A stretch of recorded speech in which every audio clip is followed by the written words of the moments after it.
베드로는 성도들의 간절한 중보기도 덕분에 감옥에 있었지만 천사의 도움을 받아서 나오게 되었습니다. 지난주에 있었던 말씀입니다. 베드로가 감옥을 경험한 것은 이번이 처음이 아닙니다.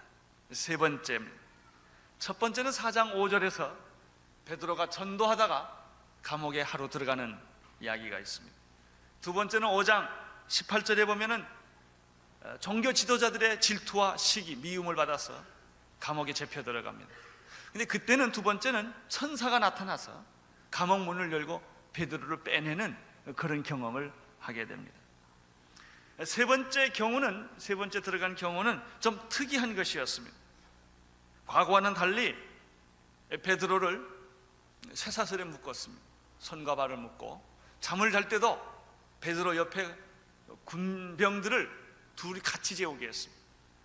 그 다음에 감옥 문에도 이 군병들을 집어넣어서 옥조를 넣어서 절대로 도망가지 못하도록 그렇게 했었습니다.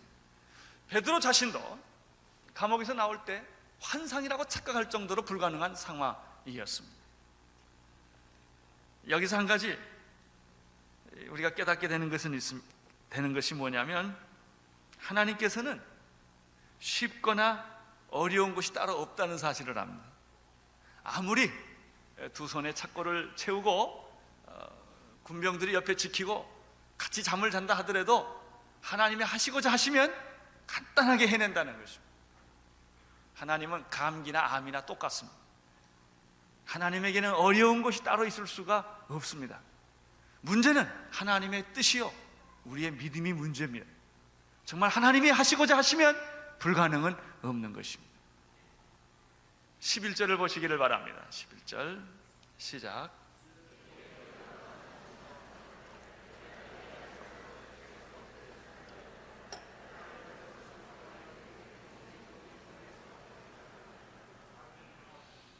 베드로가 정신이 나서 보니까 모든 사실을 깨닫게 된 것입니다.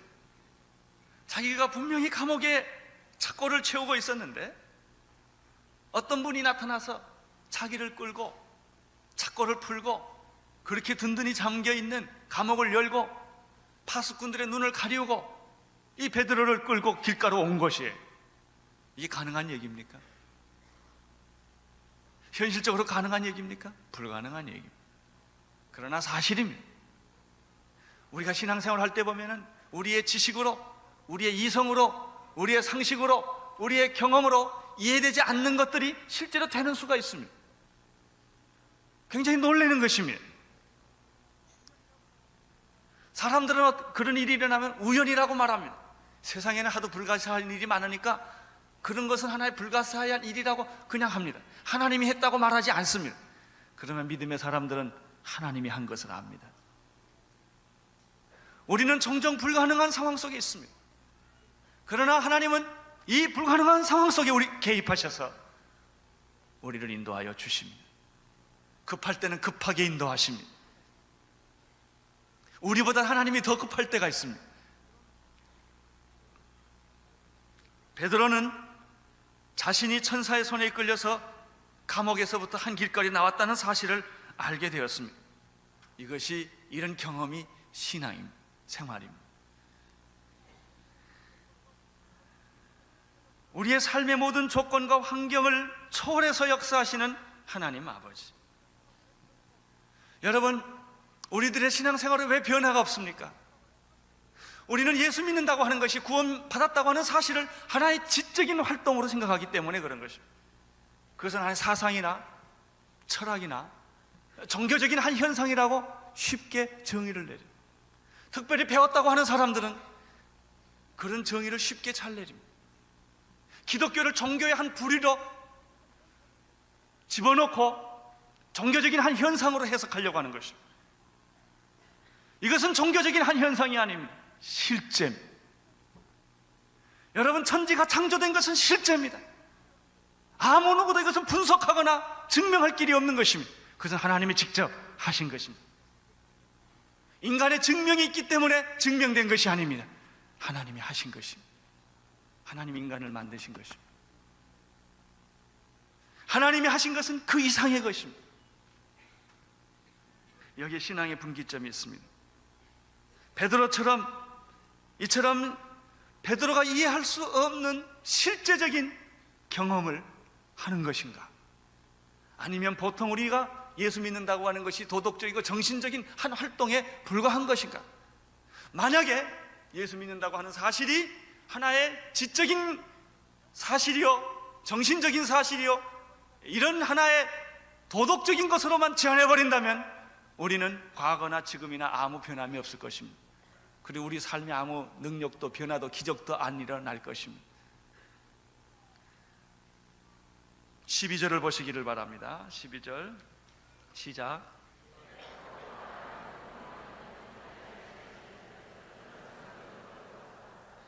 하나님께서 기적과 응답을 베푸셨다는 사실을 베드로가 깨닫게 되었을 때 그가 가야 할 것이 한 곳이 있었습니다. 자기를 위해 기도해 주는 동료들이 있는 곳입니다. 그곳에 가보니까 마가라고 하는 요한의 어머니 마리아의 집이었는데, 그곳에 가보니까 이미 여러 사람들이 모여서 기도하고 있었다는 사실입니다. 여러분, 한 달이고 두 달이고 여행하고 집에 돌아왔는데, 집에 돌아와 보니까 자기 부인이 아이들하고 모여서 예배드리고 기도하고 있었을 때 그랬다면 얼마나 기쁘겠습니까? 네? 여러분, 교회 와보니까 쌀랑하면 얼마나 기분이 나빠요. 언제든지 교회 와보니까 여기서도 기도하고 저기서도 기도하고 그저 방이 없어서 쩔쩔쩔매고, 아침에 와도 그렇고 저녁에 와도 그렇고 점심에 와도 그렇고 밤중에 와봐도 교회가 그렇게 찬양하고 기도한다 그러면 얼마나 좋으세요. 그런 축복이 나는 온누리교회 있게 되기를 바랍니다. 예? 여러분의 집에도 항상 들어가본 찬송 소리, 기도 소리, 그냥 은혜가 여러분 집에 얼마든지 넘치면 얼마나 좋겠어요. 나는 여러분의 집이 화토장 하는 집이 아니기를 바랍니다. 하루 종일 텔레비전만 켜놓은 집이 아니기를 바랍니다. 술 먹는 그런 장소가 아니기를 바랍니다. 베드로가 감옥에서 풀려나왔을 때 그가 찾아간 것은 자기들의 동료들이었는데, 가보니까 그들은 지금까지도 기도하고 있었다는 것입니다. 이상합니다. 누가 기도하든, 당신이 기도하든 내가 기도하든 기도하고 있으면 안심이 돼요. 여러분, 한국교회가 새벽마다 기도하고 있다면 한국 사회는 안심합니다. 내가 기도 안 해도 우리 아버지가 기도해도 기분이 좋아요. 예? 자기 부모님들이 자기는 기도를 안 하고 살지만 우리 부모님들은 기도하는 부모님이다, 이 사실 하나만 가지고도 자식들은 위로를 받습니다. 이렇게 기도는 중요한 것입니다. 그들은 열심히 기도했습니다. 아마 베드로가 잡혀갔을 때부터 기도했는데 지금까지 계속 기도한 걸 보면 연속 기도를 하고 있었던 것 같습니다. 베드로는 그 집에 갔습니다. 문이 잠겨 있었습니다. 노크를 했습니다. 얼마나 가슴 벅찬 마음으로 베드로가 노크를 했겠습니까? 얼마나 그가 지금 하고 싶은 말이 많겠습니까? 여러분, 예수 믿는 것은 하고 싶은 말이 많은 사람들입니다. 할 말이 많은 사람들입니다. 간증할 것이 많은 사람들입니다. 근데 어떤 사람은 이런 사람이 있어요. 예수 믿고도 할 말이 없는 사람이 있어요. 도대체 기도할 것도 없는 사람이 있어요. 5분 기도하면 할 기도가 없는 분들이 있어요. 그렇지 않습니다. 예수 믿는 것은 연애하는 것과 같아요. 아니, 그것보다 더 비교할 수 없는 거예요. 주님이 이렇게 하셨다고, 오늘 아침에 이렇게 하셨다고, 하나님이 이렇게 나에게 말씀을 전해주셨다고, 내가 이런 위기 가운데서 그분은 나를 도와주셨다고, 나에게 이런 지혜를 주어서 이 위기를 벗어나게 했다고, 이런 말을 하게 되는 것입니다. 간증은 끝이 없는 것입니다. 불쌍한 사람들은 옛날 간증 반복하고 있는 사람들입니다. 10년 전의 간증 그거밖에 할 말이 없는 사람들 아닙니다. 간증은 오늘 아침에 있었던 얘기, 어젯밤에 있었던 얘기. 대문을 두드리는 소리를 듣고 그 집에서 일하는 심부름하는 로데라고 하는 계집아이가 문을 열기 위해 뛰어들어옵니다. 아마 누구세요? 라고 물었겠죠.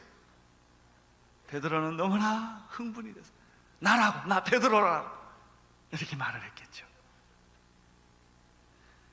이 로데라는 여자가 너무나 충격을 받았어요. 왜냐하면 아마 이 여자도 기도하고 있었던 것 같아요. 심부름하는 자매지만 다 교인들이 모여서 기도하니까 옆에서 왔다 갔다 하다가 그 사실을 알게 되고 같이 아마 기도하고 있었을 거예요. 지금 기도하고 지금 베드로 사도님을 돌려보내달라고 그렇게 간절히 기도하고 있었는데 베드로의 목소리를 들으니 이 여자가 얼마나 흥분하고 놀랬겠습니까? 아무튼 얼마나 놀랐느냐면요, 문 열어주는 걸 잊어버렸어요. 아주 이 부분이 굉장히 유머가 많습니다.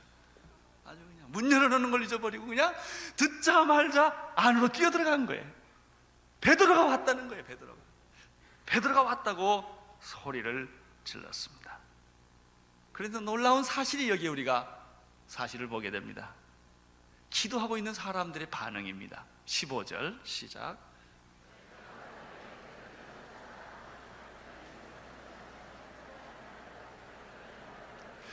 주여, 베드로 사도님을 지금 이 위기에서 구원해 주시옵소서. 당장 해 주시옵소서.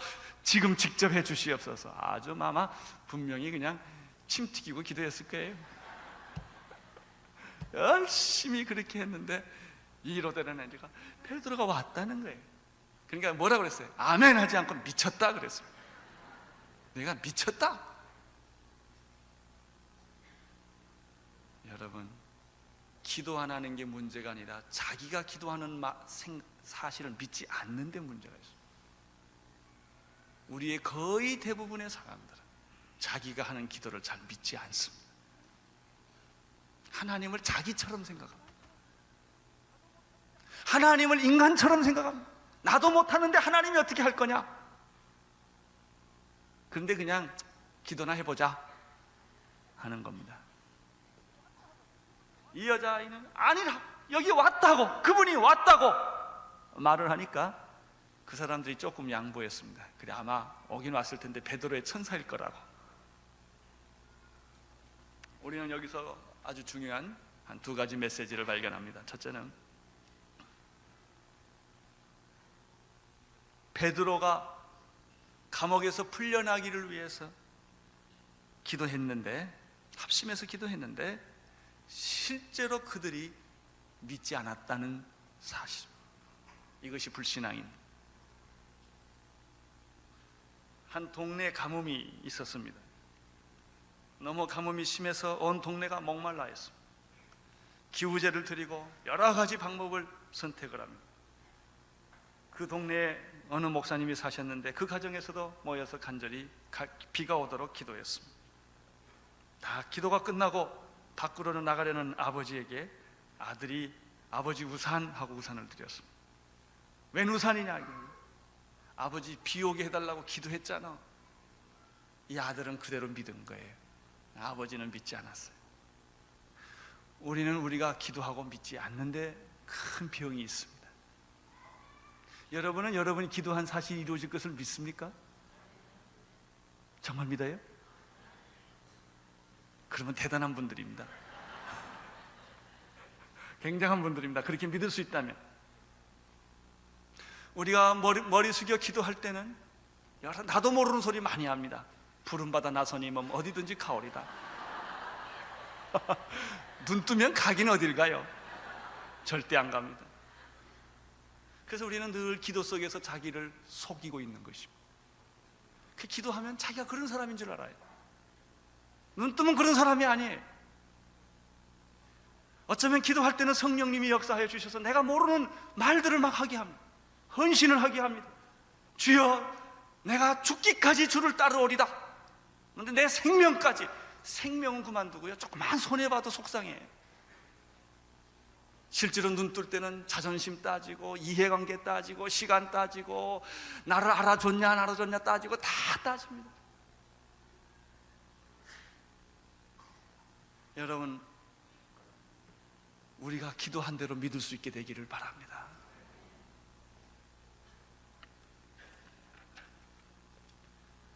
마태복음 6장 5절 8절에서 예수님이 두 가지 종류의 기도를 하지 말라고 그랬습니다.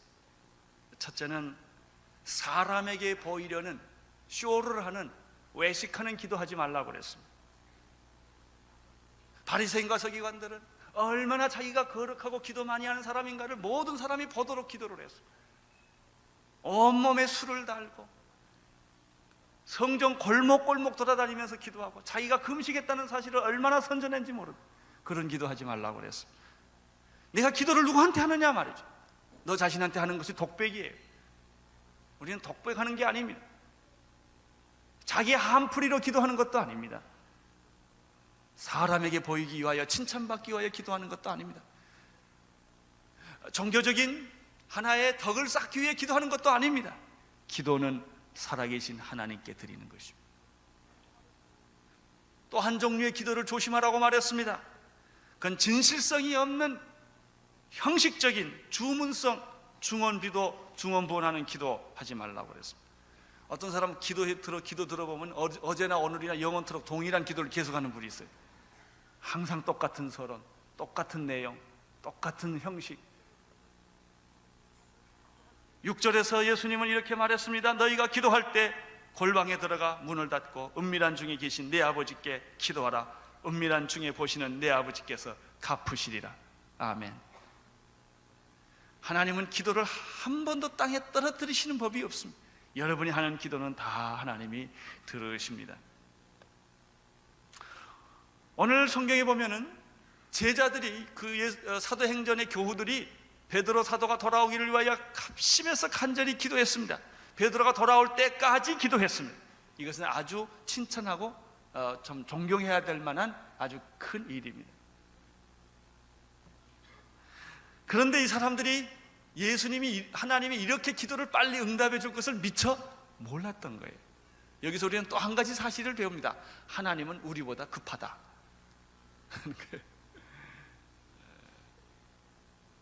하나님께서는 기도 응답을 미리 다 준비하시고 기도하기를 기다리고 계세요. 이 사람이 기도 시작하자마자 하나님은 벌써 끝을 봤어요.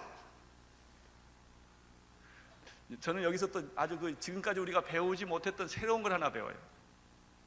믿음이 내가 없어도 하나님은 응답하신다. 그렇죠? 내가 믿음이 있어서 하나님 다 응답하는 게 아닌 것 같더라고요.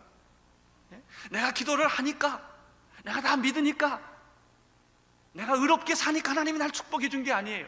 하나님은 날 축복해 주시기로 이미 결정하셨어요. 응답해 주시기로 결정하셨어요.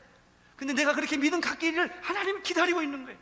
조금만 믿음이 없어도 그래도 하나님은 자꾸 그냥 뭐 그런 거 있죠. 깎아주는 게 아니라 자꾸 더 주는 거. 쌀 사면 어떤 사람 자꾸 깎아주는 분 있고 그냥 하나라도 더 줘요. 이것도 가져가시라고, 이것도 가져가시라고. 그냥 하나님은 있는 걸 뺏으려는 분이 아니세요. 내가 조금만 행동하면 너무 예쁘고 좋아서 그냥 이것도 보너스로 주고 저것도 주시고 그냥 다 줘요. 얼마나 좋으신 분이십니까?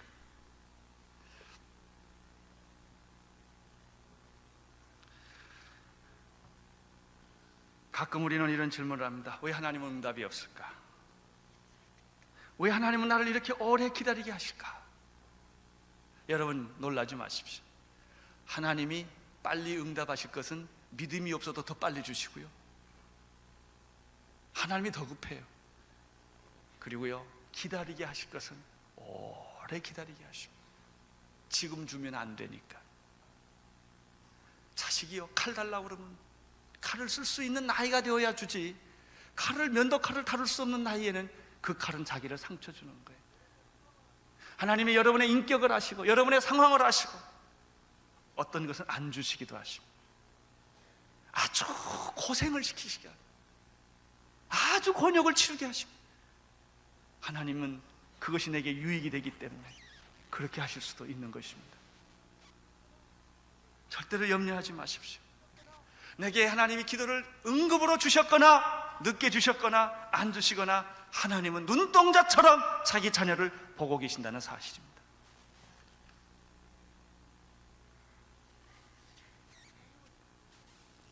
여러분, 위대한 하나님은 언제나 위대한 일을 하십니다.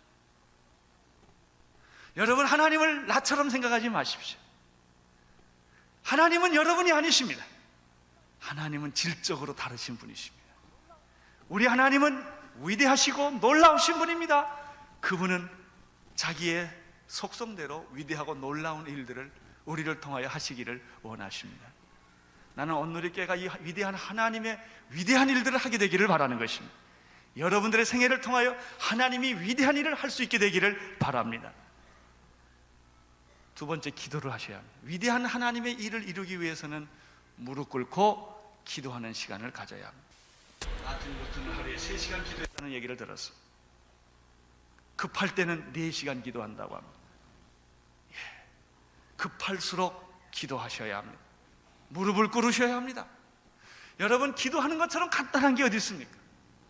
기도는 학점 따는 것도 아닙니다. 뭐 A학점 할 것도 없고 B학점 할 것도 없어요. 그냥 눈 감고 기도하면 돼요. 꼭 기도하기 위해서 교회까지 올 것도 없어요. 여러분의 안방에서, 화장실에서, 버스석에서 얼마든지 눈만 감으면 기도할 수가 있습니다. 이렇게 쉬운 것이 기도입니다. 그런데 왜 이렇게 쉬운 것이 기도임에도 불구하고 왜 이렇게 어렵게 느껴집니까? 기도하면 여러분이 변할 것을 마귀가 알고 기도를 못하게 하는 것입니다. 기도만 시작하면 여러분이 변합니다. 여러분의 인생이 변하고 교회가 변합니다. 그렇기 때문에 마귀는 우리에게 기도할 틈을 주지 않는 것입니다. 생각해라, 고민해라, 연구해라. 기도는 하지 말고 전도해라, 봉사해라, 구제해라, 모든 걸 다 해라, 성경 공부도 해라. 기도는 하지 말고. 마귀는 우리에게 이렇게 끊임없이 기도하지 못하도록 역사하는 것입니다. 나는 여러분들이 길가를 가다가 기도하는 분이 되기를 바랍니다. 전 그런 소문이 들었으면 좋겠습니다. 길가에 가서 기도하다가 전봇대에 부딪혔다. 전 그런 얘기가 우리 성도들 가운데 있게 되기를 나는 바라는 것입니다. 누가 우리 교인을 봤는 좀 미쳤더라. 왜? 중얼중얼 혼자 뭔가 미친 사람처럼 그러더라. 그런 얘기가 좀 들렸으면 좋겠어요. 우리는 너무나 정신이 말짱한 게 문제예요. 너무 똑똑하고 너무 말짱하고 너무 생각이 많아요. 좀 예수에게 미쳐야 합니다. 기도하셔야 합니다. 자나깨나 어디 가나 산에 가나 들에 가나 여행을 하나 늘 기도하는 그런 축복이 있게 되기를 바랍니다. 첫째, 하나님은 위대한 일을 하시는 분이시다. 그 위대한 일은 누구를 통하여 하시는가? 기도하는 사람을 통하여 하신다. 그러나 세 번째 한 가지, 이 말씀을 통해서 우리가 배워야 될 교훈은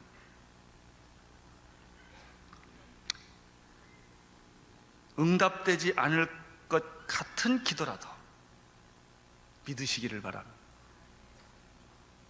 믿지 않는 기도, 그것은 비참한 기도가 됩니다. 자기를 속이는 기도가 되는 것입니다. 어쩌면 내가 생각하는 것보다 하나님은 더 빨리 응답하실 수도 있고, 내가 원하는 때 응답하실 수도 있고, 내가 원하지 않는 때 응답하실 수도 있습니다. 그러나 반드시 응답한다는 사실을 믿으시기를 바랍니다. 믿으십시오. 신뢰하십시오. 하나님을 신뢰하는 것보다 더 좋은 믿음이 없어요.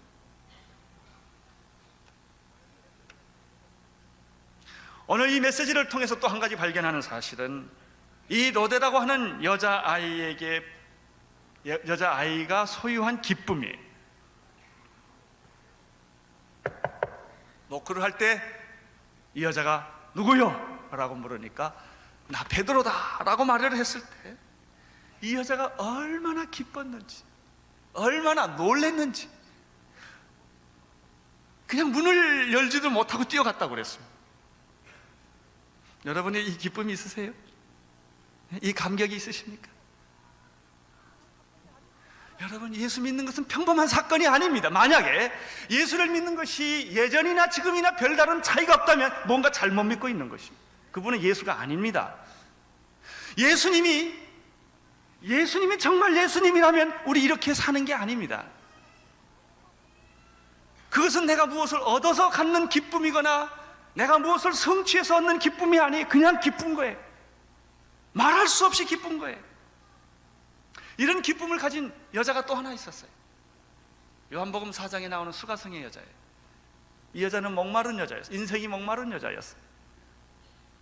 그래서 그는 물동이를 정오에 햇빛이 찌는, 사람이 오지 않는, 사람이 싫기 때문에 와서 물 잃는 여자였습니다. 그가 예수를 만났습니다. 영원히 목마르지 않는 샘물이신 예수를 만났습니다. 메시아를 그가 만나게 되었습니까? 당신이 오실 그이십니까? 이 여자가 눈이 떴습니다. 메시아를 만났습니다. 이때 여자는 어떻게 합니까? 물동이를 두고, 이 로데라는 여자아이가 문 여는 걸 잃어버렸던 것처럼 이 여자는 물길로 오는 사실을 잃어버렸습니다. 그리고 동네로, 자기를 손가락질하고 있는 사람들이 모인 그 동네로 뛰어들어갔습니다. 내가 메시아를 만났다, 내가 예수를 만났다, 이렇게 말했습니다. 나는 여러분에게 이런 외침이 있게 되기를 바랍니다. 이런 감격이 있게 되기를 바랍니다. 예수가 내 죄를 용서하여 주셨다. 내 목보다 더 검은 그 죄를 용서하여 주셨다. 나는 이제는 죄의식에서 자유함과 해방을 받았다. 죄는 심리학이 아니에요. 심리학적 한 현상이 아닙니다. 그것은 실제입니다. 내 안에서 죄가 떠나고, 내 안에서 귀신이 떠나고, 내 안에서 어둠의 세력이 떠나는 것을 실제로 경험하는 거예요. 이것이 복음입니다. 복음이 바로 이런 것입니다. 예수의 생명과 예수의 부활과 예수의 기쁨과 예수의 평안과 예수의 능력이 내 안에 있는 거예요. 그것은 내가 책을 읽어서 오는 지식이 아니라는 것입니다. 그것은 내가 일상생활에서 만나는 어떤 세상적인 경험이 아닌 것이에요. 실제로 그분을 내가 영접하고 믿으면 내 안에서 그런 일들이 일어나요. 어떻게 설명할 수가 없어요. 이것은 부인할 수가 없어요. 어떤 힘이 내 안에서 솟구치는 거예요. 예수를 말하지 않으면 견딜 수가 없게 돼요. 예수를 위해 살지 않으면 견딜 수가 없게 돼요. 그게 있어요. 나는 그분이 그런 것이 여러분에게 있게 되기를 바랍니다. 아직도 이런 경험이 없는 분이 있다면 기도하십시오. 여러분이 뭔가 지금 정상적인 크리스천의 삶이 아닌 거예요. 16절과 17절을 보시기를 바랍니다. 시작.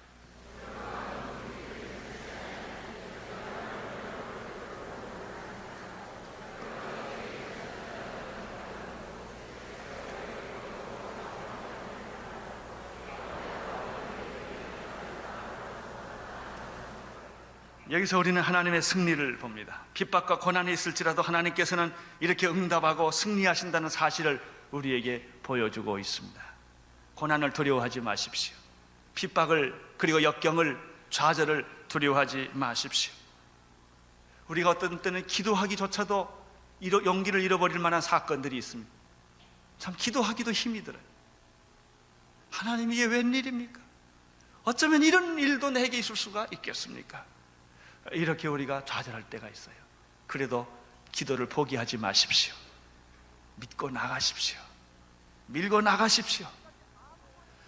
오늘 이 시간까지 아무 것도 이루어지지 않았다 할지라도 여러분 기도를 포기하지 마십시오. 그분을 바라보십시오. 하나님은 이미 역사하고 계십니다.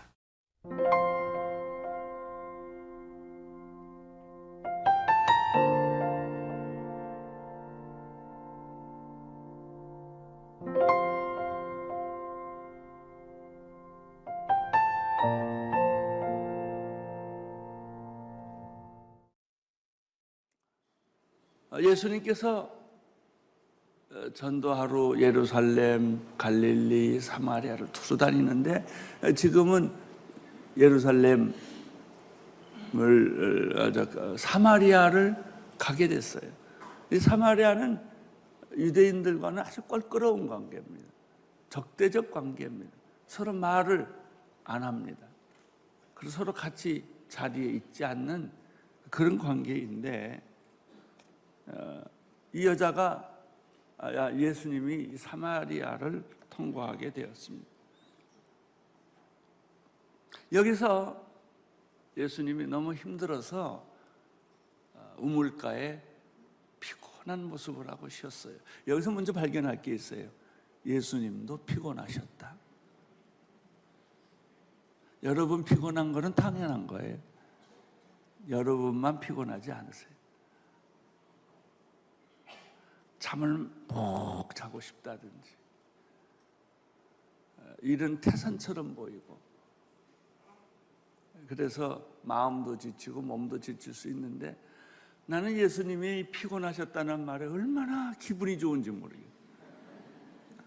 야, 예수님도 피곤하셨구나. 그래서 우물가에 이렇게 앉아 있다가 이 여자를 만난 거예요. 그것도 대낮에 12시에. 이 중동의 12시는요 태양이 장렬합니다. 못 견딥니다. 그래서 사람들이 물을 길러 올 때는 다 저녁에 해 지고 나서 물을 길러 오는데, 이 여자는 아무도 없는 대낮에 물을 길러 왔다고 그랬어요. 왜 물을 길러 왔을까요? 태양보다는 태양이 차라리 장렬하는 태양에 몸을 노출시키는 것이 사람 만나는 것보다 더 좋으니까, 사람 만나기 싫으니까, 손가락질 받는 것이 싫으니까, 수근수근 되는 것이 싫으니까 이 여자는 아무도 없는 대낮에 우물가에 물길러 온 거예요. 그런데 가봤더니 한 남자가 피곤한 채 앉아 있는 것을 발견합니다. 이 여인이, 물들어 온 여인이 만난 예수는 한 남자에 불과했습니다. 유대인에 불과했습니다. 이 여자는 외로운 여자였습니다. 사람이 그립고 누구하고인가 이야기를 하고 싶은데 자기의 슬픈 과거 때문에 피해야만 하는, 사람하고 얼굴을 마주댈 수 없는 그런 사람이었죠. 요한복음 4장 4절에서 6절에 보면은, 눈으로 읽으세요. 자막에서도 읽으시고.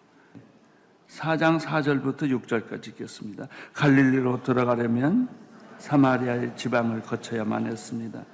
그리하여 예수께서는 사마리아의 수가라는 마을로 들어갔습니다. 그것은 옛날 야곱이 자기 아들 요셉에게 준 땅과 가까웠으며 야곱의 우물이 거기에 있었습니다. 여행으로 피곤해진 예수께서는 그 우물 곁에 앉으셨습니다. 그때가 낮 12시쯤 되었습니다. 7절에 보면 계속해서 한 사마리아 여자가 나타납니다. 이름이 없습니다. 물 길러 왔습니다. 사람을 피하는 사람이었습니다. 그런데 이 7절에 보면은 예수님이 의외로 남자와 여자 사이이기 때문에 말 걸기도 어렵고 사마리아인이고 유대인이기 때문에 말이 더 어려운 상황이고, 이분은 피곤해져 있었던 분인데 예수님이 아주 또 생기가 돌아가지고 그 여자를 보자마자 나에게 물 한 그릇을 주시겠습니까? 이렇게 말합니다. 자, 여러분 이거 잘 비교해 보세요. 니고데모가 예수를 찾아갔습니까? 예수님이 니고데모를 찾아갔습니다. 니고데모가 예수를 찾아왔습니다. 그리고 종교적인 영적인 질문을 합니다. 내가 어떻게 해야 영생을 얻을 수가 있겠습니까? 라고 질문을 합니다. 그런데 이 여자한테는 정반대, 예수님이 먼저 찾아가요. 이 여자는 예수에게 말 붙일 수 없는 여자예요. 가난하고 천대받고 수치스럽고 부끄러운 과거를 가지고 있기 때문에 떳떳하게 얘기를 못하는 여자예요. 그런데 놀라운 것은 예수님이 그 여자한테 요청을 하는 거예요. 물 한 그릇 주시겠습니까? 그러니까 이 여자가 8절 9절에서 다음과 같이 말합니다. 당신은 유대인으로서 사마리아인 여자 나에게 물을 달라고 하십니까? 이 말은 무슨 뜻이냐면 깜짝 놀랐다는 거예요. 전혀 예기치 못한 일을 여자가 당한 거예요. 내가 또 무슨 수모를 당하려고. 그런데 이 낯선 남자가 여자에게 10절에서 물을 달라고 요청을 하고 다음과 같이 질문을 합니다. 10절, 4장 10절 같이 읽겠습니다. 예수께서 대답하여 이르시되 내가 만일 하나님의 선물과 또 내게 물을 달라 하는 사람이 누구인 줄 알았더라면 내가 그에게 구하였을 것이요 그가 내게 생수를 주리라. 한 남자로 봤던 이 사람이 자기가 평소에 생각하지 않았던 엉뚱한 얘기를 하는 거예요. 내가 만일 하나님의 선물을 갖고 싶다면, 영원히 목마르지 않는 물을 먹고 싶다면 내게 구하라. 그래야면 그가 너에게 생수를 주리라. 우물물이 아니고 영원히 솟아나는 샘물을 주리라. 지금 그리고 나서야 10절에서 그 남자가 예수라는 분이었다는 것이 소개됩니다. 10절 다시 보면 예수께서 대답하여 이르시되 이렇게 되어 있어요. 그 여자가 여기서 발견할 수 있는, 아무리 무식해도 진리에 대해서는 눈을 뜨는 거예요. 잘 배운 사람만 눈 뜨는 것이 아니에요. 사랑은 많이 배운 사람만 하는 거 아니에요. 아주 가난하고 무식하고 아무것도 없어도 사랑을 경험하는 것입니다. 그런 것처럼 진리란, 영생이란, 거듭남이란 아무리 무식하고 못 배우고 가난하고 천대받고 소외된 사람이라 할지라도 진리 앞에서는 자기가 벌거벗습니다. 자, 우리는 여기서 굉장히 중요한 사실 하나를 발견하게 됩니다. 그것은 요한복음 3장에서 니고데모에게 한 질문이 니고데모는 못 알아들었어요. 그 말은. 그런 지식인이 내가 거듭나야 하리라, 거듭나야 하나님 나라를 볼 것이라고 말하니까 굉장히 당황한 거예요. 아니, 거듭남이라는 게 뭡니까? 내가 어머니에게서 태어났는데 그럼 이 나이에 또 어머니 뱃속에 들어갔다 다시 태어나야 합니까? 그러니까 예수님이 그래요. 이스라엘 선생으로서 그것도 모르느냐. 바람이 불되 임의로 어디서 와서 어디로 모르는 것처럼. 근데 그것도 알 것 같기도 하고 선문답이에요. 불교의 고승들이 말하는 거 보면 알 것 같기도 하고 모를 것 같기도 하고 그러잖아요. 그런데 말이죠, 이 사장에 와서 소개하는 여자에게는 절대 어려운 말 안 했어요. 이분이 예수님이십니다. 그 수준에 맞는 대답을 하고 그 수준에 맞는 말을 하는 것이죠. 여러분 절대 두려워하지 마세요. 성경 어려운 책 안에 여러분의 수준에 맞게 말하게 되어 있어요. 내가 하나님의 선물을 받고 싶다면, 영원히 목마르지 않는 샘물을 받고 싶다면 나에게 구하라. 그러니까 이 여자가 한 남자에서 한 단계 눈을 더 뜬 거예요. 신앙이란 눈 뜨는 거예요. 한 단계. 처음에는 어찌 우리가 예수님을 하나님의 아들 예수 그리스도 메시아로 믿겠습니까? 거기까지 가려면 내가 깨져도 12번 깨져야 돼요. 야, 그렇게 눈에 안 보이고 안 뜨이고 깨달아지지는 않습니다. 근데 예수님은 이 여자에게 자기를 소개합니다.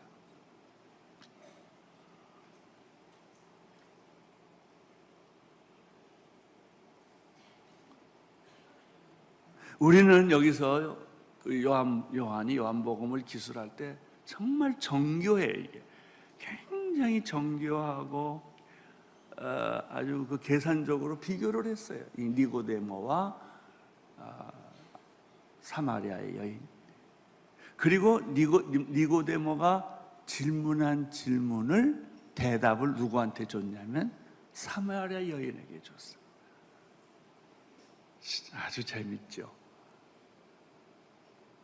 니고데모에게는 이렇게 말 안 해.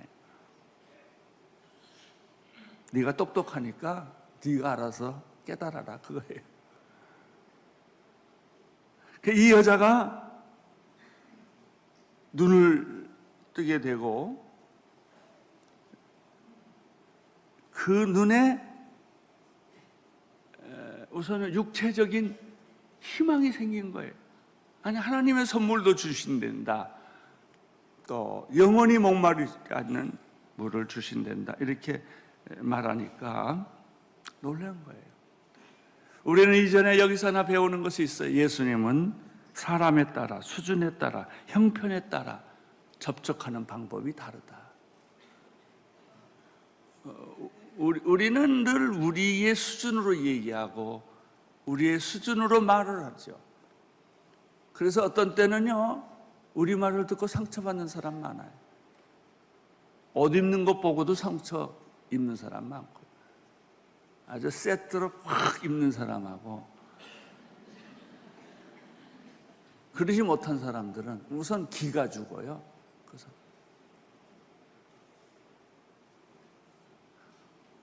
잘 사는 사람도 있고 못 사는 사람도 있고 자기 집에 사는 사람도 있고 새방에 사는 사람도 있어요. 복음은 이거를 다 터버리는 것입니다. 누구든지 떳떳하게 예수를 만날 수가 있습니다.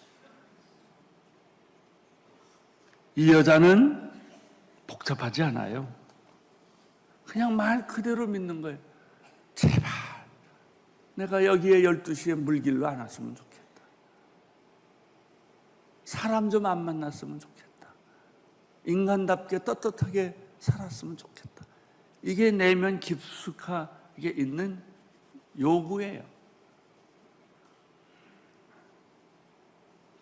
그런데 예수님이 어렵게 하나님의 아들로 그렇게 웅장하게 나타나는 것이 아니라 이 여인의 수준에 맞게 상처 주지 않게 단순하게 나타났어요. 그리고 예수님은 제일 먼저 이 여자를 보고 파악한 게 뭐냐면 이 여자의 필요가 뭔가.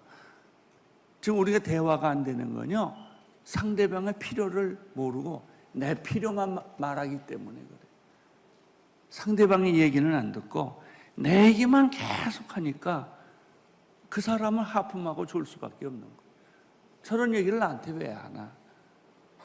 여러분, 언제나 남편과 아내 사이도 그렇고요, 부모와 자식 사이도 그렇고요, 그 사람의 필요가 뭔가를 봐줘야 돼. 지금 이 여자가 왜 우나? 왜 슬퍼하나? 왜 우울증에 빠졌나? 이 남자 왜 저렇게 기가 없나? 필요를 못 찾아서 그 사람이 원하는 것을 발견하지 못했기 때문에. 이것이 예수 믿는 사람의 기본적인 태도예요. 내 이웃과 주변에 있는 사람의 필요를 발견하는 것이죠.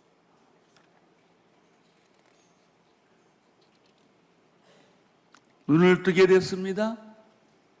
사마리아인을 우습게 보는, 천민으로 보는 유대인 한 남자라는 데서 이 여자는 눈을 떴어요. 그게 아닌데? 영원히 목마르지 않는 샘물을 주신다는데? 그렇다면 이분은 우리의 조상이 먹고 지금까지 살아왔던 야곱의 우물을 만들었던 야곱보다 더 큰 사람인가? 이 물을 우리가 먹으면 또 먹지만은 이 사람은 영원히 목마르지 않는 그런 우물을 준다고 하시는데, 그러면 당신이 야곱보다 더 큰 사람입니까? 더 위대한 사람입니까?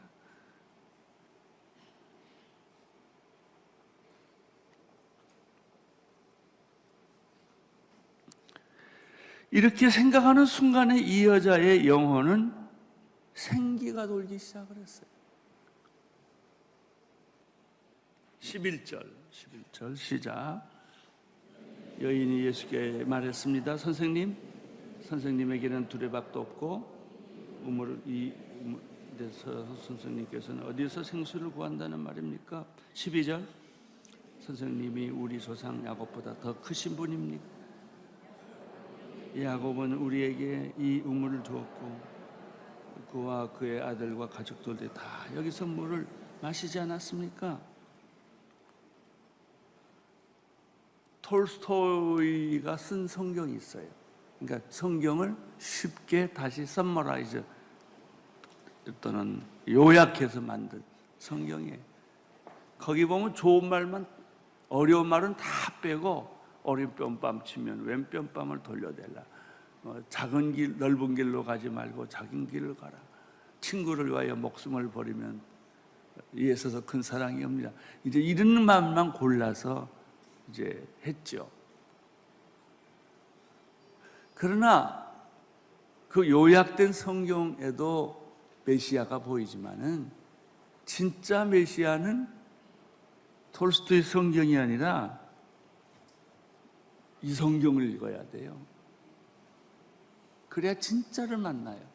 이 여자가 처음에는 물길로 왔다가 한 남자를 만났다가 그 사람 얘기를 들어보니까 우리가 대대로 여기서 가축도 사람도 물 먹고 왔던 이 물보다 그러면 당신이 더 큰 사람입니까? 라고 예수에 대해서 생각이 변한 거예요. 사랑하는 성도 여러분, 교회 10년 나와봐야 예수 모르면 아무것도 아니에요. 그 자리만 채우는 거예요. 예수에 대해서 눈을 떠야 돼요. 예수님에 대해서 눈을 뜰 때 자기 인생이 달라지고 생기가 생기고 목적이 생기고 희망이 생기고 태도가 달라지고 변하는 거예요. 우리가 말이죠, 설교 듣는다는 것은 아유 또 설교하네 그러잖아요. 잔소리한다 그 말이에요. 도덕적인 말 한다. 착하게 살아야 합니다. 거짓말 안 해야 됩니다. 그게 무슨 복음이에요? 도덕적으로 윤리적으로 이러면 안 됩니다. 그게 설교가 아니에요. 그건 잔소리지. 부모로부터 또 계속 들었던 잔소리지. 복음은 예수 얘기 듣는 거예요. 윤리적 도덕적 교훈이 나를 변화시키는 것이 아니에요. 예수님이 나를 변화시키는 거예요. 따라서 우리가 예수님에 대해서 자꾸 눈을 떠야 돼요. 왜냐하면 나중에 예수님은 하나님이시기 때문에 예수가 하나님이라는 사실까지 가야 돼요. 그래야 예수님이 동정녀 마리아에서 태어나시고 물 위를 걸으시고 문둥병자를 고치시고 죽은 자를 살리시고 귀신을 쫓아다녔다는 말, 보리떡 5개와 물고기 2마리로 5,000명을 먹이고도 남았다는 얘기가 피부로 생생하게 들어오는 거예요. 그걸 모르면 우리가 어떤 고난이 와도 어떤 위기가 와도 암에 걸려도 죽을 병을 걸려도 걱정하지 않는 거예요. 그 예수를 만나면. 근데 교회 오래 다닌 사람들 중에 예수 못 만난 사람은요, 사업이 망해도 얼굴을 그냥 온통 찌그리고 세상의 고뇌는 다 짊어지고 그렇게 살아요.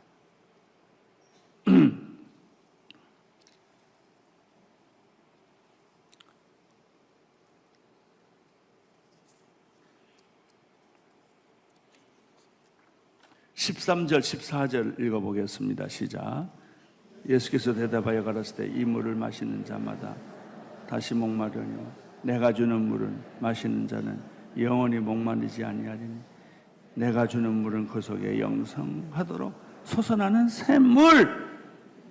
여러분, 믿음이라는 것은 영원히 솟아나는 샘물을 먹는 거예요. 그거를 알아야 돼요. 죽을 때도 두려워하지 않아요. 사랑하는 사람이 내 곁을 떠나도 외롭지 않아요. 인생의 최대 숙제는 외로움 아니에요? 찰리 채플린에 관한 영화를 하나 보니까 옛날 거죠. 그렇게 남 사람들은 웃기지만 집에 가면 우울하다는, 부인도 웃기지 않고. 그게 인생이에요. 다 우리는 소갈이하고 있고요, 외로워하고 있고요, 고민하고 있는 거예요. 근데 예수님이 영원히 목마르지 않는 샘물, 이게 행복이에요. 이게 구원이에요. 이게 거듭남이에요. 니고데모에게 대답 안 했던 거를 이 여자에게 예수님이 하시는 거예요. 이 순간 이 여자는 사물이 정지하는 걸 느꼈어요. 자기가 물길로 온 것도, 지금 야곱의 문 앞에서 어떤 한 남자와 오해받을 수도 있음에도 불구하고 이야기하는 것도 다 잊어버렸어요. 이 여자가 순식간에 온 사물은 정지하고 이 여자 앞에는 예수님만 보인 거예요. 당신이 영원히 목마르지 않는 샘물을 주신다니요? 그게 사실입니까? 믿을 수 없어요. 내가 인생을 얼마나 속아 살아왔는데 믿을 수 없어요. 이게 이제 이 여자의 마음이에요. 15절, 이 여자가 절규하기 시작합니다. 시작.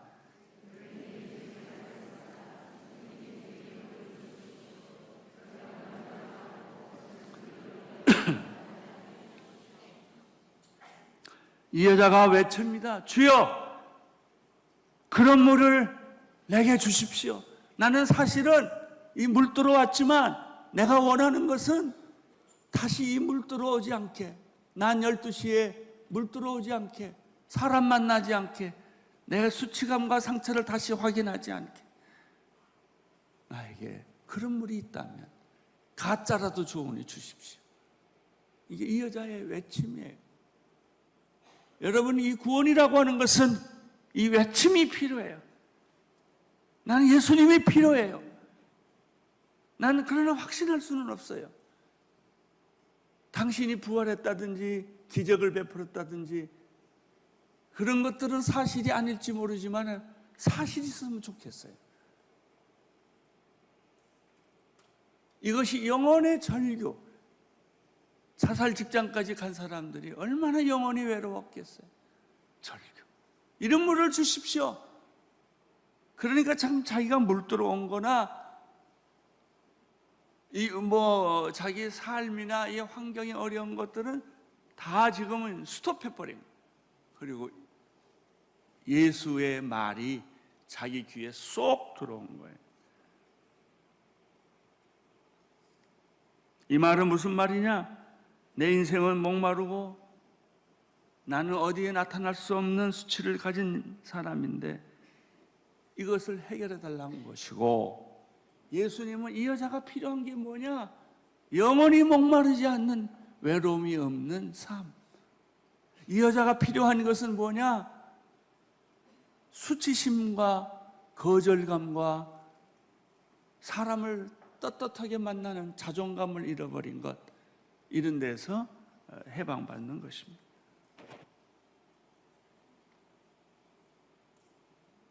이것은 다른 말로 말하면 뭐냐면요, 육체의 갈망과 영혼의 갈망이 분리되는 순간이에요. 우리들이 신앙생활하면서도 깊이 예수에게 못 들어가는 것은 육체의 갈등과 영혼의 갈등이 섞여져 있기 때문에. 사실 내가 원하는 걸, 내가 뭘 원하는지 내가 몰라요. 그냥 배고픈 사람은 밥 먹고 싶고, 목마른 사람은 먹고 싶고, 없는 사람은 갖고 싶은 정도죠. 근데 이 여자는 이런 육체적인 필요에서부터 이제 한 단계 더 높이 올라가서 영혼의 요구를 발견한 거예요. 이 사람 무식한 사람이에요. 사람하고 말 안 하는 사람이에요. 교육받지 못한 사람이에요. 그래도 이 여자는 이걸 아는 거예요. 육체의 갈등과 영혼의 갈등이 지금 막 찢어지려고 하는 것을 발견한 것이죠. 그때 예수님께서 이 여자에게 해답을 줍니다. 3가지였습니다.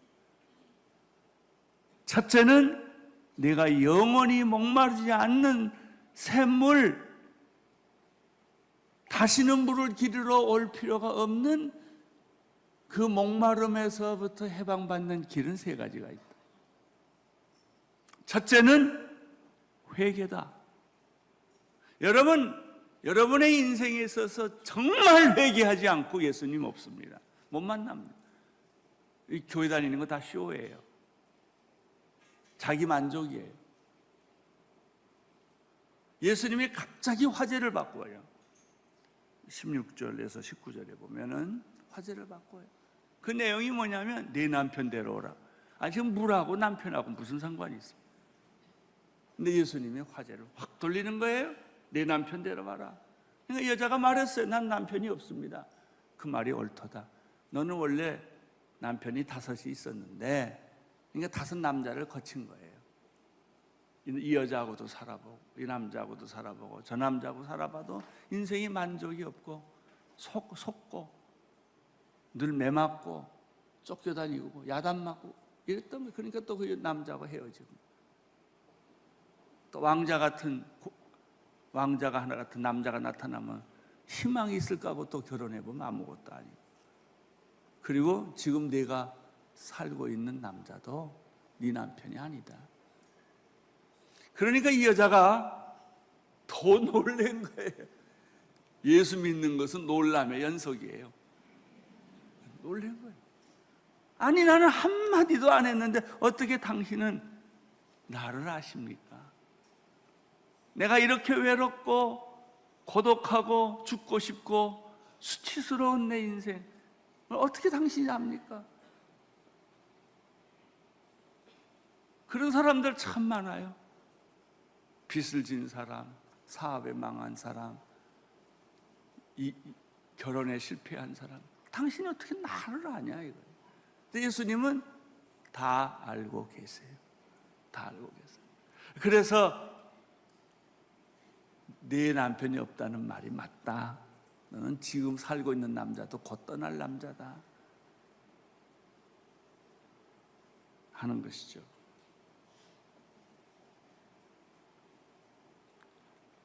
그러니까 이제 이 여자가 이 예수님하고 얘기하다 또 눈이 한번 또 뜬 거예요. 당신은 남자입니까? 유대인 남자입니까? 사마리아 여자 나에게 왜 얘기를 겁니까? 그러다가 당신이 야곱보다 큰 사람입니까? 그 다음에 얘기를 또 해보니까 자기를 다 아시거든요. 여러분, 예수님께 부끄러울 거 없어. 이미 다 알아요. 여러분 다 아세요. 숨기지 못해요. 그러니까 예수님이 말합니다. 당신은 예언자입니까? 이렇게 말해요. 자, 예수님이 자기를 설명하는 걸 누가 대답을 해줍니까? 예수님이 합니까? 이 여자가 합니까? 계속 여자가 하는 거예요. 예수님은 자기가 누구다 말을 안 하세요. 예수 만나면요, 자꾸 예수님에 대해서 눈이 떠지는 거예요. 아, 당신이 그러면 선지자라고 하십니까?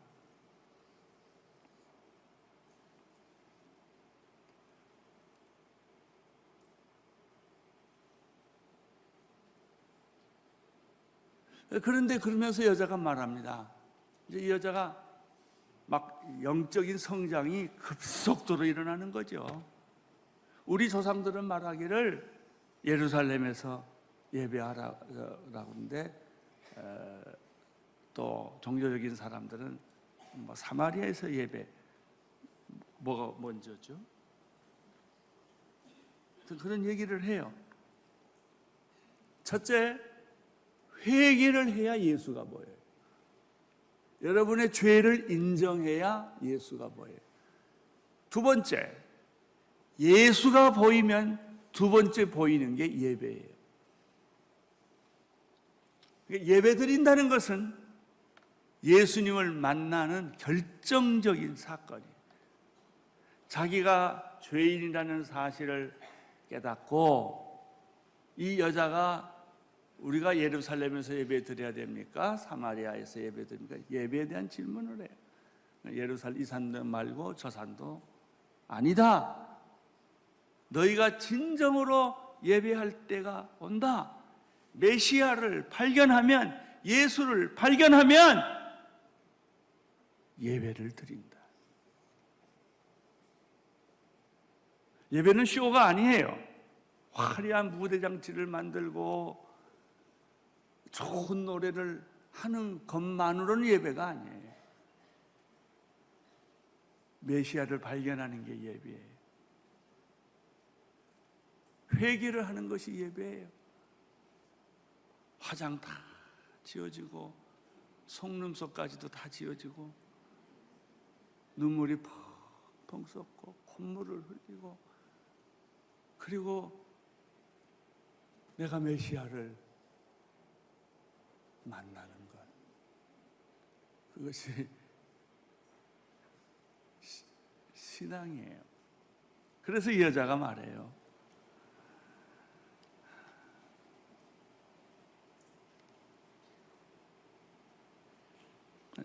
예수님이 말하죠. 요한복음 4장 20절에서 23절 시작. 우리 조상들은 이 산에서 예배를 드렸는데 당신네 유대 사람들은 예배를 예루살렘에서만 드려야 한다. 예수께서 여인에게 말씀하셨습니다. 여인아, 나를 믿어라. 이제 이 신도 아니고 예루살렘의 더 아닌 곳에서 아버지께 예배할 때가 온다. 여러분이 설교 듣기 전에, 예배 드리기 전에 먼저 와서 집에서 가방 챙기고 옷 세수하고 모욕하고 교회로 와서 이제 진짜 하나님 앞에 월십을 드려야 돼요. 설교 얼마나 잘하나 듣는 건 예배가 아니에요. 찬양 얼마나 잘하나 하는 것은 예배가 아니에요. 진정한 예배는 회개하고 예수님을 바라보고 그분을 찬양하는 거예요. 주님이 나를 버리시면 내가 어디 가오리까?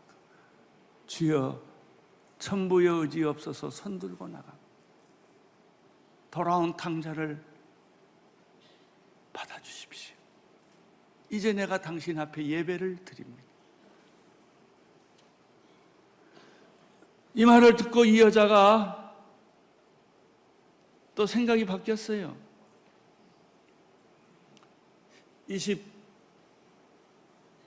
22절부터 좀 더 읽으세요. 시작. 너희 사마리아에 있는 알지 못하는 것을 예배해야 하지만 우리 유대 사람들은 알고 있는 것을 예배한다. 이는 구원이 유대인 사람들에게부터 나오기 때문이다. 이제 참되게 예배하는 사람들이 영과 진리로 아버지께 예배 드릴 때가 오는데 지금이 바로 그때다. 예수께서 이렇게 예배 드리는 사람들을 찾고 계신다. 자, 하나님이 찾는 사람이 누구예요? 예배자.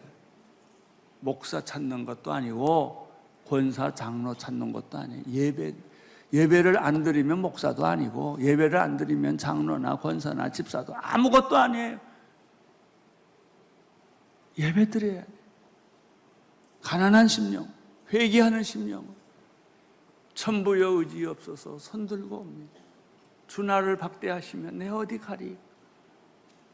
내 죄를 용서해 주시고 나의 과거를 용서해 주시고 이제 내 눈을 땅을 보지 않고 하늘을 보고 삽니다. 24절 읽어주세요. 하나님은 영이시니 하나님께. 그럼 예배를 어떻게 드리는 것이 진짜 예배냐? 영과 진리로 드리는 게 예배예요. 진정한 마음으로 하나님만 바라보고 눈물을 흘리고 자기 죄를 깨닫고 꽁꽁 숨어놓은 자기의 과거를 열어놓고 나를 긍휼히 여겨 주옵소서, 나를 불쌍히 여겨 주옵소서. 이랬더니 이 여자가 또 생각이 또 바뀐 거예요.